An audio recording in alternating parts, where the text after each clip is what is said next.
Students, एक बार फिर आपका स्वागत है आपके अपने YouTube channel smart study classes में। प्यारे बच्चों, इससे पिछले वीडियो लेक्चर में हमने आपको क्लास 10th का चैप्टर नंबर 3 दो चर वाले रैखिक समीकरणों की एक्सरसाइज 3.5 के कुछ सवाल करा दिए थे। ठीक है, जो प्रश्न रह गए हैं आज उन पर हम बात करने वाले हैं। ठीक है, एक्सरसाइज 3.5 के फर्स्ट क्वेश्चन के फोर्थ पार्ट है इसमें, जो कि हमने आपको कल करा दिए थे बज्जोड़न विधि से। ठीक है, और आज सेकंड पार्ट से क्वेश्चन स्टार्ट होने वाले हैं। तो आइए देखते हैं प्रश्न क्या है, प्रश्न की लैंग्वेज को समझते हैं। देखिए, इसमें कहा है, दूसरे का पहला सवाल है, ए और बी के मानों के लिए, ए और बी के मानों के लिए निम्न रैखिक समीकरणों के युग्मों के अपरिमित रूप से अनेक हल हैं। यानी यहाँ पर हमें दो समीकरण दे रखी हैं, रैखिक समीकरण दे रखे हैं। ठीक है, इनके अपरिमित रूप से अनेक हल हैं, ये कहा है प्रश्न में। अभी तक हम ज्ञात करते थे किस तरीके के हल हैं ये पता करो। अब पता नहीं करना, आपके दिया है कि ये जो समीकरण दे रखे हैं, इसमें दो समीकरण युग्म, इनके हल हमें आपके खुद दे रखे हैं कि अनेक हल हैं। प्रश्न में कहा है इनके अनेक हल हैं। ठीक है, तो हम मान लेंगे अनेक हल हैं, कह रहा तो मानना पड़ेगा। ठीक है, तो किसके मान के लिए? ए और बी के मान के लिए। ए और बी के मान निकालने हैं कुल मिलाकर। देखिए, प्रश्न नंबर दूसरे का फर्स्ट दिया है, क्या दिया है? 2x। ए और बी के मान निकालो, ए और बी के मान निकालो। यदि 2x प्लस 3y बराबर 7 है, इस 7 को लेके आएंगे LHS में, तो 2x प्लस 3y इधर आकर हो जाएगा माइनस का 7 बराबर 0। सभी का नंबर 1। और एक और समीकरण दिया है हमें, a minus b x plus a plus b x a plus b y बराबर 3a प्लस बी माइनस 2। इस पूरे वैल्यू को एलसीएस में लेके आइए आप। तो ये a minus b x plus a plus b y minus 3a plus b minus 2 बराबर क्या बचा? 0। इस पूरे ब्रैकेट को उठाया है, तो इस पूरे ब्रैकेट के आगे माइनस आएगा। ठीक है, इन सब के अंदर नहीं आएगा माइनस। जब ये ब्रैकेट हटेगा तब माइनस सब के अंदर जाएगा। सही है, तो इस तरीके से समीकरण नंबर 2। ठीक है, अब देखिए, एक बार फिर मैं आपको प्रश्न समझाता हूँ क्या प्रश्न कह रहा है। प्रश्न में कह रहा है कि ए और बी के किस मान के लिए, यानी ए और बी का वो कौन सा मान है, ए और बी का मान ज्ञात करो, जिसके लिए कि इन दोनों समीकरणों के अपरिमित रूप से अनेक हल हैं। ठीक है, तो हाँ, ये मतलब ये कहने का मतलब ये है इस प्रश्न में कि ए और बी का ऐसा क्या मान लगा दे इसमें कि इन दोनों समीकरणों के अपरिमित रूप से अनेक हल हो जाए। ठीक है, तो वो ए बी के मान बताओ जो इसमें हम लगा दें समीकरण में, और इन दोनों के अपरिमित रूप से अनेक हल हो जाए। वो ए और बी के कौन से मान हैं, वो मान ज्ञात करो। ठीक है, तो देखिए, सबसे पहले तुलना करके हम a1 b1 c1 a2 b2 c2 के मान निकालेंगे। सही है, तो यहाँ करेंगे समीकरण 1 की तुलना, समीकरण 1 की तुलना a1x plus b1y plus c1 बराबर 0 से करने पर। ठीक है, समीकरण 1 की तुलना a1x plus b1y plus c1 बराबर 0 से करने पर।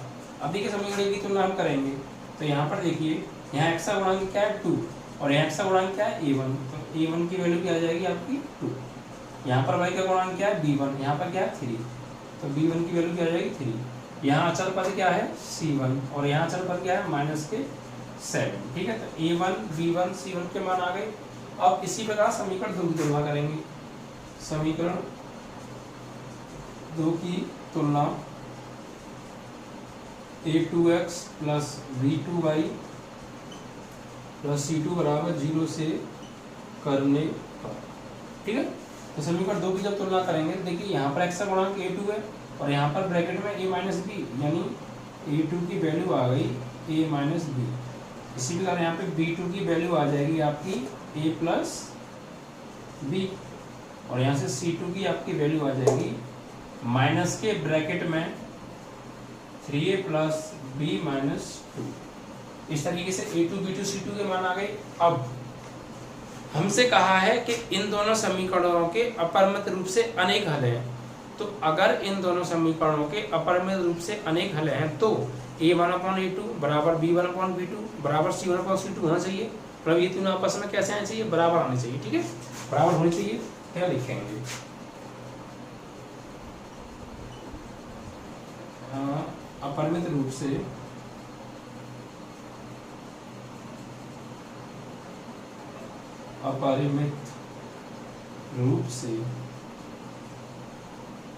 अनेक हल हैं।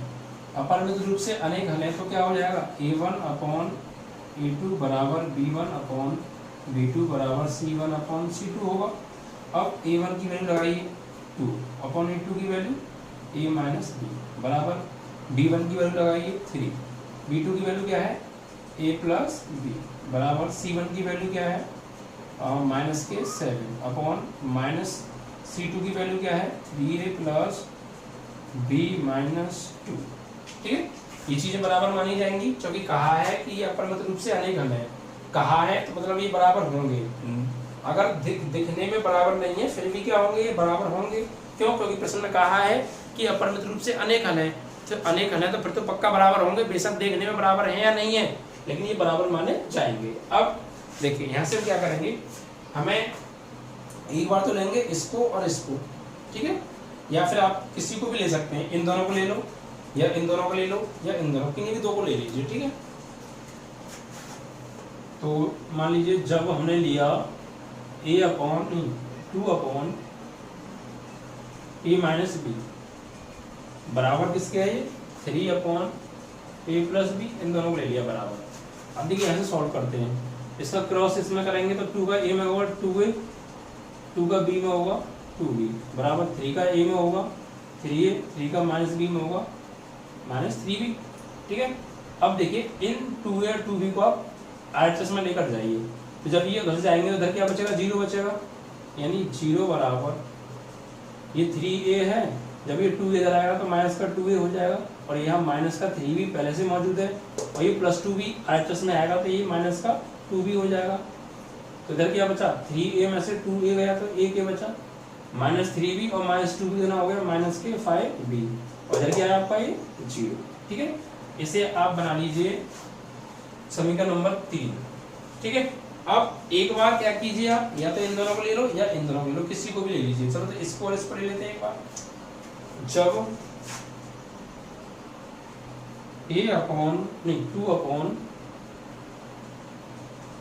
a माइनस b बराबर माइनस के 7 अपॉन माइनस के 3a प्लस ब्रैकेट में b माइनस 2, माइनस से तो माइनस कैंसिल हो गया भाई, इस माइनस का तो मतलब है नहीं, ऊपर भी माइनस नीचे भी माइनस, तो इस माइनस से तो माइनस ये कैंसिल हो ही जाएगा डिवाइड में।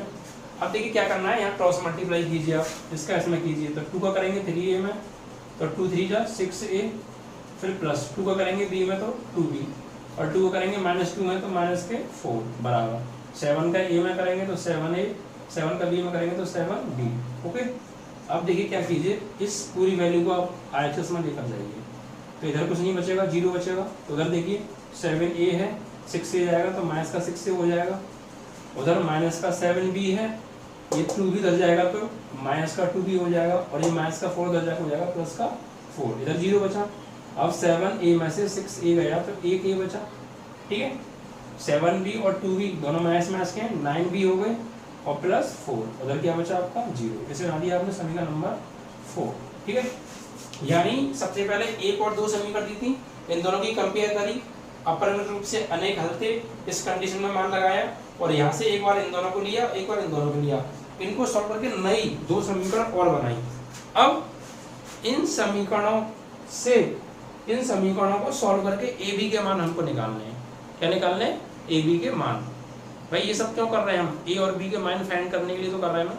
तो अब इस तरीके से ए और बी के रूप में हमें दो समीकरण प्राप्त हो गई। अब इन दोनों समीकरणों को हम हल करेंगे और यहाँ से ए और बी के मान ज्ञात करेंगे। ओके, चलिए, तो देखिए ये एक तरीके से ये हो गया कि सवाल के अंदर सवाल है, ये पहले दो समीकरणों का एक सवाल था, उसके अंदर एक और सवाल बन गया। अब इसको सॉल्व करके ए और बी के मान फाइंड हो जाएंगे। ठीक है, तो देखिए क्या करें, अब एक तरीके से आप मान लीजिए ये आपकी समीकरण 1, ये समीकरण 2, मतलब इन दोनों को सॉल्व करना है जैसे हम पीछे दी गई दो समीकरणों को सॉल्व करते थे बज्रगुणन विधि से।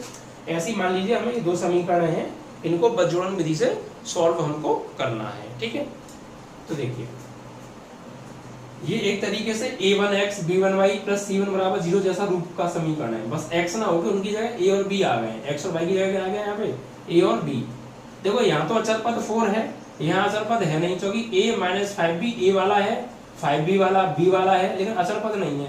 तो यहाँ अचर पद अगर नहीं है तो उसे क्या मानेंगे हम 0, ठीक है। हम इसको इस तरीके से भी लिख सकते हैं, इस 0 को प्लस 0 बराबर 0, इस तरीके से a प्लस b प्लस अचर पद वाला, यानी a वाला b वाला अचर पद वाला, इस तरीके से भी हम इसको लिख सकते हैं। अब देखिए यहाँ लिखेंगे बज्रगुणन विधि से, बज्रगुणन विधि से। अब देखिए बज्रगुणन विधि से किस तरीके से करेंगे। सबसे पहले क्या करते हैं, देखिए हमें a b के मान चाहिए, ठीक है। तो ऊपर क्या आएगा, वो आपका a आएगा, ठीक है। और भाई पहले जो हमें दो समीकरण दे रखी होती थी वो x और y की फॉर्म में होती थी, तो यहाँ पर x लिखते थे, यहाँ y लिखते थे, यहाँ अचर पद। लेकिन जो अब हमें समीकरण दी है वो a और b की फॉर्म में है, यानी x की जगह पर तो a है और y की जगह पे क्या है b, तो फिर यहाँ पर भी x की जगह a लिखेंगे, y की जगह b लिखेंगे। पीछे हमें x और y का मान निकालना होता था तो हम वहाँ पर x और y लिखते थे, यहाँ हमें a और b का मान निकालना है तो हम यहाँ पर x की जगह a और y की जगह b रखेंगे, ठीक है। तो a और बराबर b बराबर अचर पद यानी 1। अब देखिए a के नीचे की वैल्यू लिखेंगे तो a के गुणांक छुपाने पड़ेंगे हमको, यानी a का गुणांक यानी ये वाला पद छुपा लो a का, और ये वाली भी a का छुपा लो। कौन से लिखने पड़ेंगे, b का गुणांक यानी -5 और -9, -5 -9, और अचर पद यहाँ 0 और यहाँ अचर पद 4।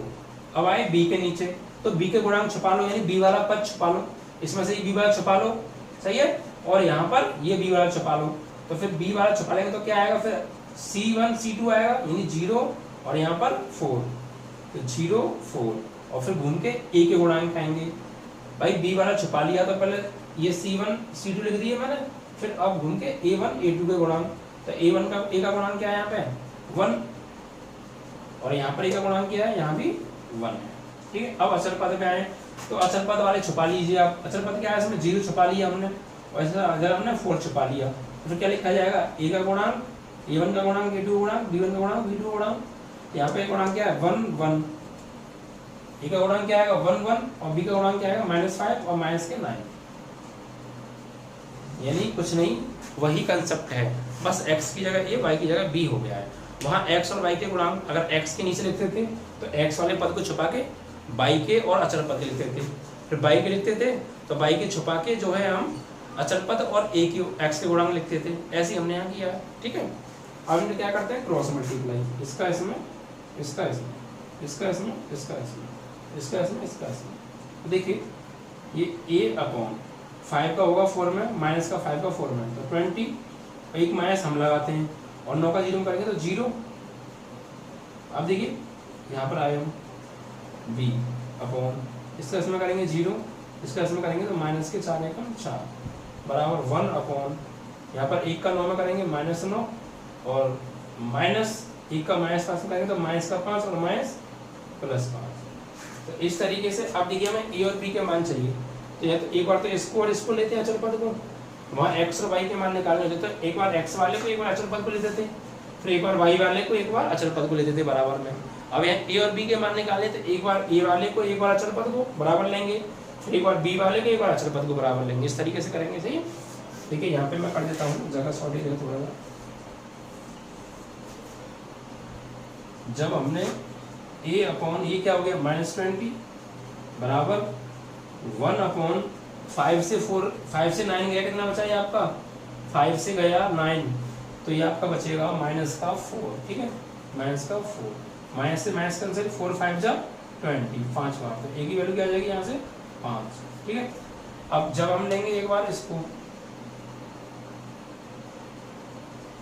और इसको, तो b/0 -4 बराबर यहाँ पर 1/9 में से 5 गया -4, तो इससे ये कट गया, तो b की वैल्यू क्या आ गई यहाँ से आपकी 1। तो इस तरीके से a का मान 5 और b का मान 1 आ गया। यानी अगर हम इस समीकरण में a की जगह 4 और a की जगह 5 और b की जगह 1 लगा देंगे तो इसको सॉल्व करके एक समीकरण मिलेगी। उस समीकरण इस समीकरण के अपरिमित रूप से अनेक हल निकल कर आएंगे। ठीक है, कहा था ना कि a और b के किस मान के लिए इन दोनों के अपरिमित रूप से अनेक हल होंगे, तो a बराबर 5 और b बराबर 1 के लिए इन दोनों समीकरणों के अपरिमित रूप से अनेक हल होंगे। ठीक है, इस तरीके से आपका प्रश्न हो गया। आज से इसका हम एक बार देख लेते हैं। चलिए 3.5 का सेकंड का फर्स्ट।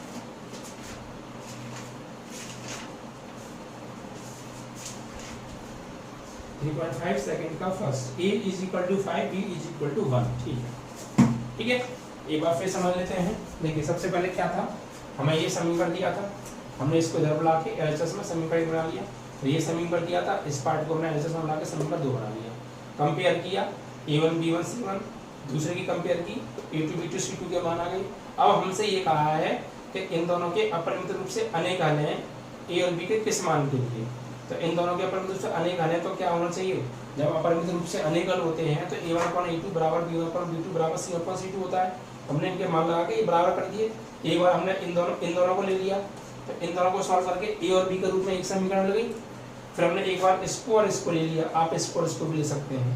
इसको और इसको हमने लिया बराबर, तो इन दोनों को सॉल्व करके हमें समीकरण नंबर अगली ये मिल गई।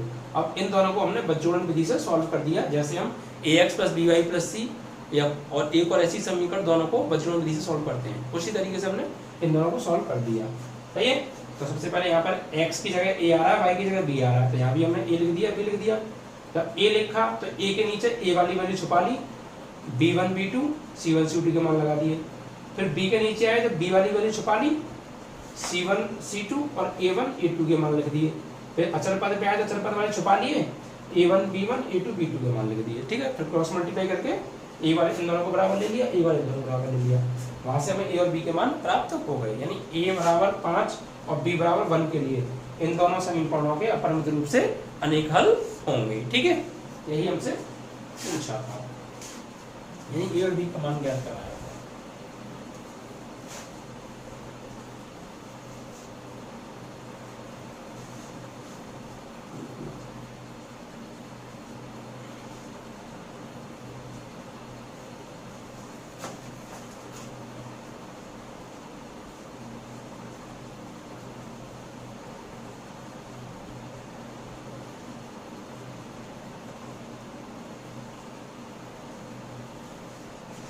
अब देखिए बच्चों, दूसरा प्रश्न क्या कहता है। दूसरा प्रश्न आपका कह रहा है, सेम ऐसा ही प्रश्न है, इसमें पूछा k के किस मान के लिए, यानी k का मान निकलवाया है, k के किस मान के लिए निम्न रैखिक समीकरणों के युग्म का कोई हल नहीं है। k के किस मान के लिए जो नीचे दो रैखिक समीकरण दे रखे हैं इनका कोई हल नहीं है, ये कहा है।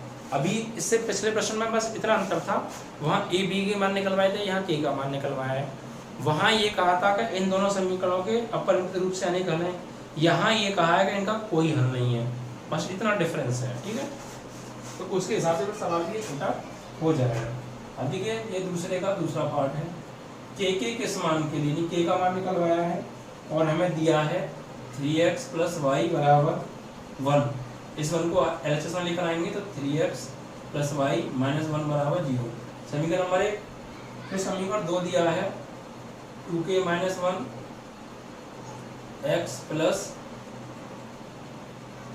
k - 1 y = 2k + 1। इनको बनाएंगे आप कहाँ, एलएचएस में, तो 2k - 1 x + k - 1 y, ये आएगा एलएचएस में, तो माइनस का 2k + 1 = 0। समीकरण नंबर 2 हो गया।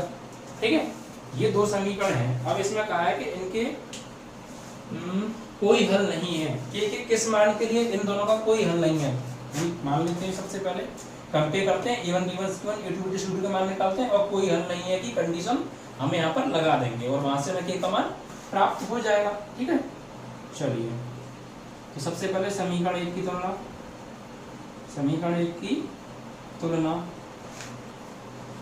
a1x + b1y + c1 = 0 से करने पर। ठीक है, तो देखिए यहाँ पर x का गुणांक a1 है और यहाँ पर जो x का गुणांक है वो कितना है 3, तो a1 की वैल्यू 3, यहाँ पर y का गुणांक b1, यहाँ y का गुणांक कुछ नहीं है तो क्या हो जाएगा 1, यानी आपका b1 का मान आ गया 1। ओके, यहाँ अचल पर c1 है और यहाँ पर कितना है -1, तो c1 की वैल्यू आ गई -1। ठीक है, अब इसी प्रकार समीकरण 2 की तुलना करेंगे। समीकरण 2 की तुलना a2x plus b2y plus c2 बराबर 0 से करने पर। ठीक है, तो देखिए यहाँ x का गुणांक क्या है a2 और यहाँ x का गुणांक क्या है 2k - 1, यानी a2 बराबर 2k - 1। ठीक है, यहाँ पर y का गुणांक क्या है b2 और यहाँ y का गुणांक क्या है आपका k - 1। ठीक है, यहाँ अचल पद क्या है c2 और यहाँ अचल पद क्या है आपका -k 2k + 1, -k 2k + 1। ठीक है, इस तरीके से ये a2 b2 c2 के मान आ गए। अब देखिए क्या करेंगे। अब कहा है हमसे कि इन दोनों समीकरणों के k किस मान के लिए कोई हल नहीं है, तो कोई हल नहीं है की कंडीशन, कोई हल नहीं है, तो इसके लिए होता है a1/a2 बराबर b1/b2 बराबर नहीं c1/c2। कोई हल नहीं है कंडीशन ये होती है, यानी ये दोनों आपस में बराबर होते हैं, तो इन दोनों को बराबर ले लो। देखिए a1/a2, तो a1 की वैल्यू कितनी है 3 और a2 की वैल्यू 2k - 1 बराबर b1 की वैल्यू कितनी है, b1 की वैल्यू है 1 अपॉन b2 की वैल्यू k - 1। अब इनमें क्रॉस मल्टीप्लाई कर दीजिए। ठीक है, तो यहाँ क्रॉस जब मल्टीप्लाई हम करेंगे तो 3 का होगा k में 3k और 3 का होगा -1 में -3 बराबर 1 का होगा 2k में 2k, 1 का होगा -1 में -1।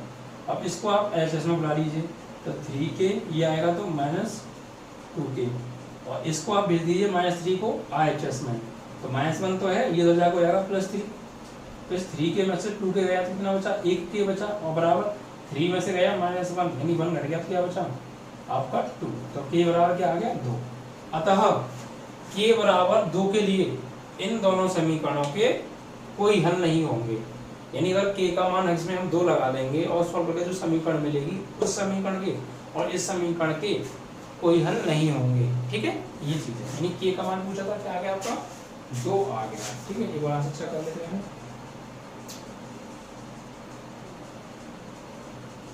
सही है, ठीक है, k बराबर 2 के लिए जो कंडीशन आपसे कही है वो कंडीशन उसमें लगा दीजिए, सॉल्व कर दीजिए, आंसर आपको मिल जाएगा। k का मान निकलवाया था, k का मान आ गया।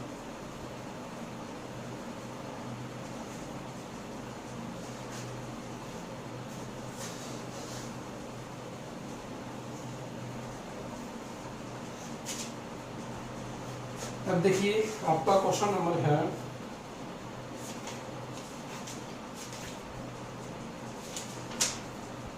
3। इसमें कहा है निम्न रैखिक समीकरणों के युग्म को प्रतिस्थापन एवं बीजगणित विधियों से हल कीजिए। यानी 2 रैखिक समीकरण दे रखे हैं, इन्हें प्रतिस्थापन से सॉल्व करना है और बीजगणित से भी सॉल्व करना है, दोनों विधियों से सॉल्व करना है। किस विधि को आप अधिक उपयुक्त समझते हैं? देखिए इस तरीके से जो लैंग्वेज ये कह रहे हैं उस तरीके से बोर्ड में दबाएगा नहीं प्रश्न। प्रलोभन विधि से मैं आपको, आप स्वयं कर लेना, मैं आपको करा चुका हूँ। बच्चोड़न से मैं करा देता हूँ। ठीक है, चलिए वैसे ये समीकरण आप स्वयं भी कर सकते हैं दोनों विधियों से, तो इसमें खास है। चलिए तीसरे का, ये तीसरा ही सवाल है। हमें क्या दिया है? दिया है 8x + 5y = 9। इस 9 को बुलाइए आप किसमें? LHS में। तो 8x + 5y इधर आएगा -9 = 0। समीकरण नंबर 1। और दूसरा दे रखा है हमें 3x + 2y = 4। ये LHS में आएगा तो कितना हो जाएगा? 3x + 2y - 4 = 0। समीकरण नंबर 2। सही है, और इसको बीजगणित विधि से हमको सॉल्व करना है। प्रतिस्थापन से आप स्वयं कर लीजिएगा। तो क्या करेंगे? सॉल्व करने के लिए वही a1 b1 c1 a2 b2 c2 के मान चाहिए। सही है, या चलिए आप कंपेयर कर लेना, मैं डायरेक्ट कर देता हूँ। x अपॉन, देखिए x नीचे क्या लिखेंगे, x से गुणा छपा लो, x वाले पद छपा लो, ये वाला भी ये वाला भी, b1 b2 यानी 5 2 और c1 c2 यानी -9 -4, 5 2 -9 -4, थोड़ा डायरेक्ट कर देता हूँ। ठीक, अभी जब हम x वाले पद नीचे लिखते हैं तो x वाले पद तो छपा लेते हैं ना, फिर b1 b2 यानी y के गुणांक और c1 c2 यानी अचल पद, फिर बराबर y अपॉन, जब y के नीचे लिखते हैं तो y वाले पद छपा लो, यानी ये वाला और ये वाला, तो क्या आएगा c1 c2 यानी -9 -4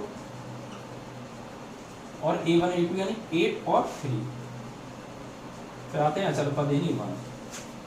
अगर देखिए एक चीज और समझिए आप, आपका ये जो माइनस का 9 है, अगर ये मान लीजिए RHS में होता, ये भी RHS में होता, वैसे RHS में ही थे, हमने तो RHS में बना लिया, अगर हम उधर ही रखते तो बस इतना अंतर आ जाता, ये इधर ना होकर इधर होते और ये प्रश्न की जगह आया था -1 आ जाता, सिर्फ इतना अंतर आता। ठीक है, चलिए अब देखिए यहाँ रखेंगे तो अचल पद छुपा लेंगे, अचल पद छुपा लेंगे तो a1 a2 यानी 8 और 3 और b1 b2 यानी 5 और 2। ठीक है, अब यहाँ से क्रॉस मल्टीप्लाई,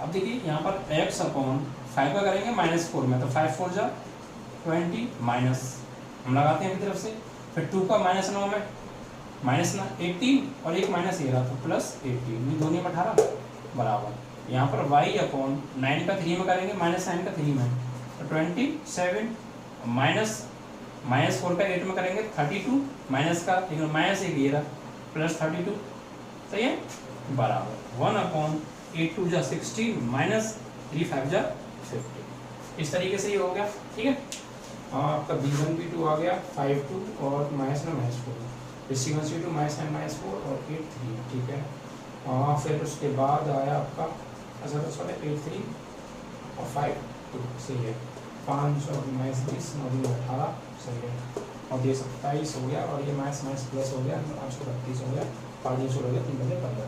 चलो ठीक है, अब आगे सॉल्व करते हैं। देखिए x अपॉन 20 से 18 गया -2, यहाँ y अपॉन 27 + 32 माइनस का 27 + 32 माइनस हो जाएगा, क्या बचेगा, ये आपका बचेगा +5।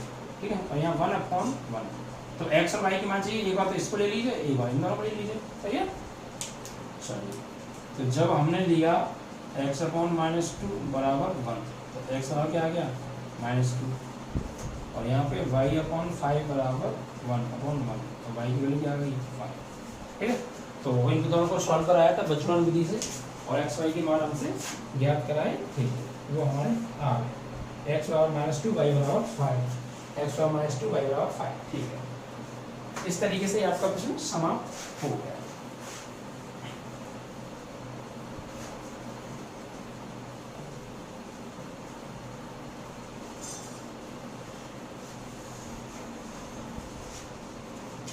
अब देखिए इसके बाद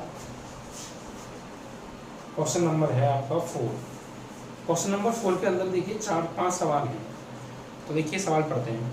निम्न समस्याओं में रैखिक समीकरणों के युग्म बनाइए और उनके हल यदि उनका अस्तित्व है किसी बीजगणितीय विधि से कीजिए। यानी जो नीचे सवाल दे रखे हैं, यहाँ एक समस्या दे रखी है, वही पहले लिखते रहे हमने, जैसे पीछे समस्या दी थी उन समस्याओं को सॉल्व करके हमने बीजगणितीय समीकरण बनाए थे, इसी प्रकार यहाँ भी इन समस्याओं को सॉल्व कर हमें बीजगणितीय समीकरण बनाने हैं, और उन समीकरणों को आप किसी भी विधि से सॉल्व कीजिए। ये कहा है, आपका मन कर रहा है प्रतिस्थापन से करो, बज्जोड़न से कहा है बज्जोड़न से करो, और जो है विलोपन से मन कर रहा है तो विलोपन से करो, किसी भी बीजगणितीय विधि से आप सॉल्व कीजिए। ठीक है, तो देखिए यहाँ पर मैं इक्वेशन बना के छोड़ दूंगा, आप स्वयं कर लीजिएगा, क्योंकि तीनों विधियां मैं आपको बखूबी करा चुका हूँ, आप स्वयं कर लेंगे। तो क्वेश्चन नंबर 4 का फर्स्ट,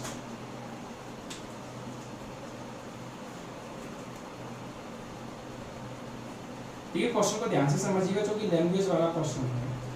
क्वेश्चन में कहा है कि एक छात्रावास मींस हॉस्टल है, ठीक है, एक छात्रावास के मासिक व्यय का एक भाग नियत है, यानी वहां के उस हॉस्टल के जो महीने का खर्चा है ना, उसका एक जो पार्ट है वो क्या है, कांस्टेंट है, नियत है, तथा शेष पर निर्भर करता है कि छात्र ने कितने दिन भोजन लिया है। जब एक विद्यार्थी ए को जो 20 दिन भोजन करता है 1000 रुपये छात्रावास के व्यय के लिए अदा करने पड़ते हैं। यानी एक विद्यार्थी ए है, उसने 20 दिन भोजन किया तो उसे 1000 रुपये पे करने पड़े, किसको? हॉस्टल को, छात्रावास को, उसे 1000 रुपये जमा करने पड़े उसके लिए। और जबकि एक विद्यार्थी बी जो कि 26 दिन भोजन करता है और छात्रावास के व्यय के लिए उसे 1180 रुपये अदा करने पड़े। ठीक है, 1180 रुपये अदा करने पड़े हैं। तो नियत व्यय बताओ और प्रतिदिन के भोजन का मूल्य बताओ। यानी नियत व्यय बताना है और प्रतिदिन के भोजन का व्यय बताना है। देखिए इसमें क्या है, प्रश्न में क्या है। ये प्रश्न में दो इस तरीके के प्रश्न पीछे आपको करा चुका हूँ। एक बार नियत भाड़ा वाला और एक और था, इस टाइप के क्वेश्चन में आपको करा चुका हूँ। ये एक ही तरीके से होते हैं। इसमें क्या होता है, कुछ दिन तो फिक्स होते हैं। जैसे इसमें किसी विद्यार्थी ने 26 दिन भोजन किया तो कुछ रुपए दिए, किसी ने 20 दिन किया तो कुछ रुपए दिए, और उसमें एक महीने का कुछ भाग नियत है। तो इसी प्रकार से प्रश्न में कहा है कि कुछ दिन तक तो आपको खाना एक नियत पे पर मिलेगा। अगर आप कुछ दिन के अलावा एक्स्ट्रा दिन अगर आप खाना लेंगे तो उसका आपको अलग से पे करना पड़ेगा। जैसे एक लाइब्रेरी वाला प्रश्न था, पुस्तक वाला, इसी तरीके से। ठीक है, तो क्या क्या पूछा है इसमें, तो नियत व्यय और एक प्रतिदिन का व्यय, ये पूछा है। तो ये मान लेते हैं। ठीक है, नियत व्यय और प्रतिदिन के भोजन का मूल्य पूछा है तो मान लेते हैं। माना, हमें तो पता नहीं है ना, माना नियत व्यय बराबर x रुपये और माना प्रतिदिन के भोजन का खर्च बराबर y रुपये। सही है, ये चीज हमने मान ली जो हमसे पूछा है। अब बात करते हैं प्रश्नानुसार। प्रश्न में क्या कहा,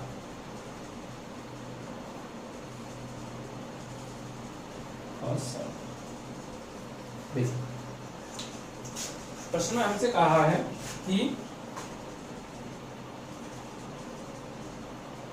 जब एक विद्यार्थी ए जो 20 दिन भोजन करता है 1000 रुपये छात्रावास के व्यय के लिए अदा करने पड़ते हैं।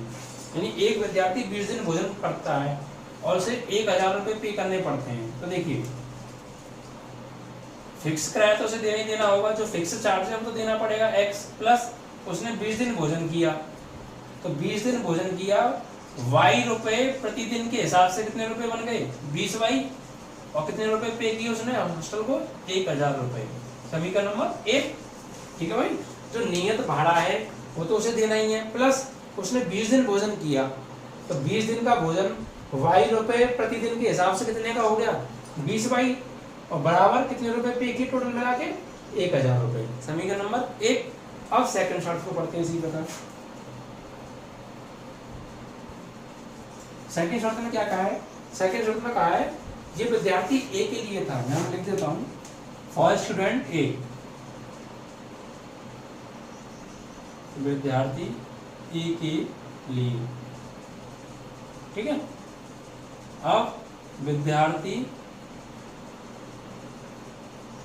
बी के लिए, एक विद्यार्थी बी है, वो क्या करता है, देखिए इसमें कहा है एक विद्यार्थी बी जो 26 दिन भोजन करता है और छात्रावास के व्यय के लिए 1180 रुपये अदा करता है। यानी ये 26 दिन भोजन कर रहा है। तो देखिए जो फिक्स चार्ज है वो तो देना पड़ेगा, प्लस 26 दिन भोजन किया तो y रुपये प्रतिदिन के हिसाब से देना हो गया 26y, और कुल मिलाकर उसने पे किया कितना हॉस्टल को 1180 रुपये। समीकरण नंबर 2 हो गया। आप चाहते से 1000 को आप LHS में लेकर आ सकते हो। तो जब आप इसको LHS में लाओगे तो ये आपका हो जाएगा x प्लस 20y, ये 1000 आएगा LHS में, तो माइनस का 1000 बराबर 0। इसी प्रकार इसको आप LHS में ले लीजिए, x प्लस 26y, ये आएगा तो 1180 माइनस के बराबर 0। समीकरण नंबर 2। अब ये पूछा है नियत व्यय कितना है और प्रतिदिन का भोजन का खर्च कितना है। तो बस इन दोनों को आप सॉल्व कर लीजिए। ये आपकी समीकरण नंबर 1 हो गई, वही समीकरण 2 हो गई। अब इन दोनों समीकरण से, इन दोनों समीकरणों को क्या आप बजरूल विधि से सॉल्व नहीं कर सकते? क्या आप इन दोनों को प्रतिस्थापन से सॉल्व नहीं कर सकते? क्या आप इन दोनों को विलोपन से सॉल्व नहीं कर सकते? तीनों विधियों में से जो विधि आपको अधिक उपयुक्त लगे या जो आपको इंटरेस्टेड लगे आप उससे कर सकते हैं। क्यों, कर लेंगे ना? कर लोगे नहीं? चलो मैं कर लेता हूँ। ठीक है, इसको मैं करा देता हूँ। देखिए चलो तो मैं करूँगा इसको किससे, मैं करता हूँ इसको विलोपन विधि से। देखिए विलोपन विधि से हम इसको करेंगे तो क्या करें, यहाँ देखिए एक एक्स है, यहाँ भी एक एक्स है, घटाने पे घट जाएंगे, तो बस विलोपन विधि से, ठीक है। चलिए तो ठीक है, यहाँ क्या करेंगे, समीकरण एक से समीकरण दो को घटाने पर, घटा के होना चाहिए, घटाने पर ही कटेगा, तो x plus 20y is minus 1000 is equal to 0, और यहाँ पर x plus 26y minus 1180 is equal to 0। जब इनको माइनस करेंगे तो क्या होगा, साइन चेंज होंगे, माइनस माइनस और ये आपका प्लस, ये कैंसिल आउट, प्लस के 20y से माइनस के 26y गए तो माइनस के 6y, माइनस प्लस के 1180 में से 1000 गए तो कितना बचे, प्लस के ये बचे आपके 180 बराबर 0, 180 को आर में भेज दीजिए, तो माइनस के 6y बराबर 1000 को लेंगे माइनस के 180, माइनस 6 × 18, तो y बराबर कितना आ गया 30, y बराबर आ गया 30। अब इसे समीकरण 1 में या 2 में लगा दो, तो y का मान समीकरण 1 में रखने पर लगाइए, यहाँ पर देखिए x की जगह तो कुछ नहीं, प्लस 20 गुणा y की जगह क्या लगाने वाले हैं, y का मान 30 और माइनस 1000 बराबर 0, तो x 30 का करेंगे 20 में 600 माइनस 1000 बराबर 0 आ गया, ठीक है। तो कितना आ गया, 1000 में से 600 गए तो 400 बचे, माइनस के उनको भेज दो आर में, तो प्लस 400 आ जाएगा यहाँ से, ठीक है। तो x का मान आ गया आपका 400 ही आ गया ना, सही है। तो y बराबर 30 और x बराबर 400, यानी जो फिक्स चार्ज है वो तो 400 रुपये है, और प्रतिदिन के भोजन का खर्च है 30 रुपये पर डे, सही है। चलिए एक बार चेक कर लेते हैं, सवाल नंबर 14 का फर्स्ट, x बराबर 400 y बराबर 30, सही है। यानी हमारा जो नियत भाड़ा था, जो उसका फिक्स चार्ज था वो तो 400 रुपये था, और प्रतिदिन के भोजन का जो खर्च था y वो है 30 रुपये पर डे। यहाँ लिखेंगे अतः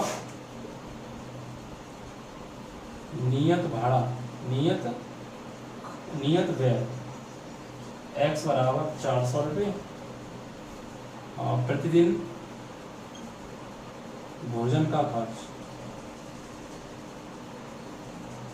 y बराबर कितना 30 रुपये, 100, ठीक है।